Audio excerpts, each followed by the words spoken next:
En effet. Alors après, donc, ce qu'on on va voir dans l'atelier, on va voir 5 points dans l'atelier, donc c'est pas compliqué.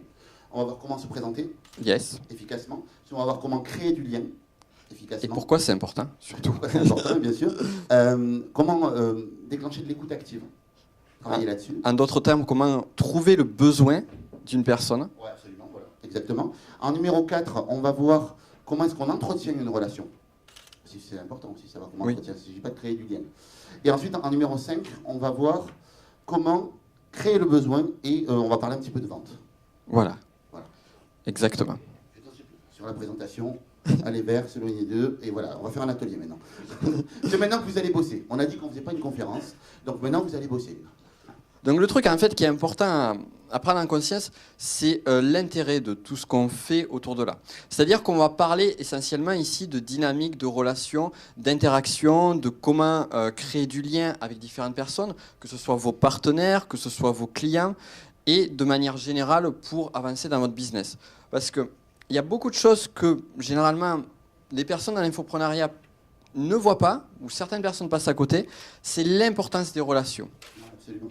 Il y a peut-être notre histoire aussi qui est assez rigolote à vous raconter juste avant l'exercice, c'est que quand on s'est rencontré avec Nico, moi je sais qu'en 2012, je commençais à me dire, tiens, je vais m'intéresser à l'infoprenariat.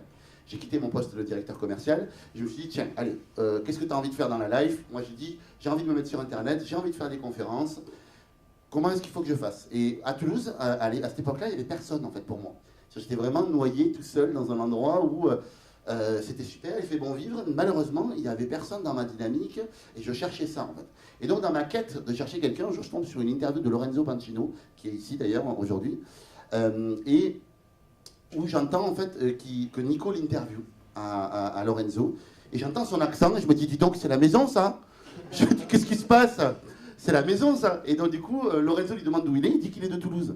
Et là je me dis mais waouh, il y a au moins un mec à Toulouse, il y a au moins un gars à Toulouse qui fait partie, qui est dans le même métier que moi, qui est dans la même dynamique, parce que les gens ne comprennent pas. Il faut savoir que, je ne sais pas si vous démarrez, si vous êtes un petit peu avancé dans le domaine de l'infoprenariat, mais quand moi, ma mère, elle se demande toujours ce que je fais. Je fais des vidéos sur Internet, donne des conseils, voilà. Et il gagne sa vie comme ça?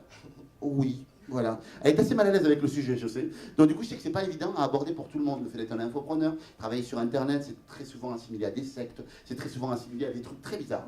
En fait, alors qu'en fait, nous ne sommes qu'amour. La preuve, regardez la bénédiction de Cécile, vous sentez cette énergie. Et après, il parle de secte. Exactement. Oui. Et donc, je suis un adepte de Raël. J'ai pas les cheveux pour faire le truc, mais sinon, j'aurais fait. Et donc, du coup, Nico, je décide de le contacter, Nico. Et Nico, il bouge pas les oreilles. C'est un mec qui ne couche pas le premier soir. C'est-à-dire que les gars, vous allez le voir, oui, attention, pas trop près quand même, reste quand même assez à distance. Donc du coup, il n'est pas évident là-dessus. Je me méfie. C'est vrai, à l'époque, en vrai, en plus, c'est-à-dire que Nico, en fait, avait fait du réseau, avait beaucoup réseauté sur Toulouse, mais dans le domaine des startups. Et c'est vraiment un domaine totalement différent. Et lui, c'était pas vraiment son truc, donc il avait mis énormément d'énergie dans ce réseau-là. Et du coup, il se retrouvait déçu, finalement.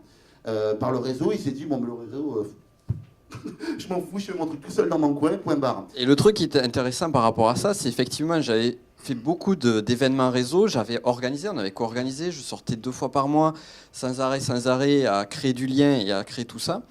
Et au final, je me suis retrouvé tout seul, et vraiment, j'ai eu cette problématique, je me suis dit, putain, mais à rester tout seul chez toi et à bosser, t'as plus de résultats qu'à faire du réseau. Et en fait, je me suis gravement trompé à ce moment-là, parce qu'effectivement, j'avais des résultats par rapport... Il faut du temps, mais pas que ça. Il faut aussi trouver les bonnes personnes, faire les bons liens, être dans le bon univers. Donc il y aurait beaucoup de choses à parler sur le sujet.